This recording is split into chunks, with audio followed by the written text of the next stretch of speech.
Thank you, Mr. Chair. Thank you for bringing this bill forward. I have to say that as the person who brought the first bill as a co-sponsor, I wish that you would have reached out to me to talk about changes, but you didn't. So my question to you is, and you may not have the answer now, but you can send it to the committee.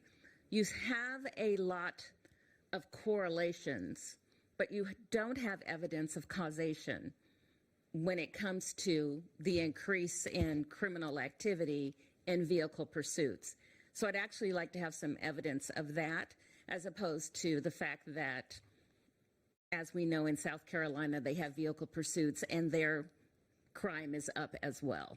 So if you can get back to me on that, I'd appreciate it.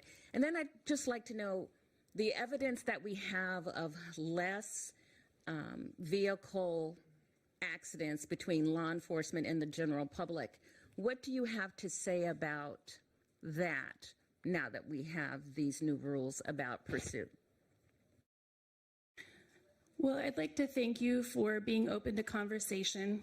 I'd like to re-invite you to my office, or I can come to yours so we can continue to have these conversations. I don't expect that this will be the last. We need to continue working together for good policy. These are not easy things to talk about, but we have an obligation to do that for the people that we serve. And so I'm always open to that, and thank you for being open to that as well. I want to make sure I understand the last part of your question. It is clear to me that we don't have all the answers, but that this is really a risk balance, and I tend to think moving forward that we found a good balance. But I do want to get clarification on the second part of your question, please. The second part of my question is that there is evidence that since we have stopped allowing police to engage in these pursuits, there have been fewer people in car accidents with the police. So what do you say about that? Well, the trouble is the sample size is so small that it's statistically insignificant. And it's difficult to be able to say whether it is significantly more dangerous with these pursuit laws in place. May I have a follow-up, Mr. Chair?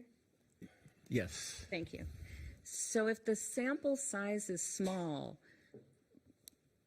then so if I'm looking at your Washington State Patrol evidence of more people leaving and not being pursued by the Washington State Patrol, why do you think that that is evidence of increased crime?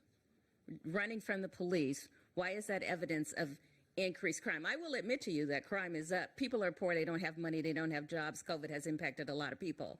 So why do you believe that not being able to pursue people is a direct correlation to increased crime? I don't see the correlation. I mean, I think we've seen example after example of people who've committed a crime and then run from the police. Okay, thank you very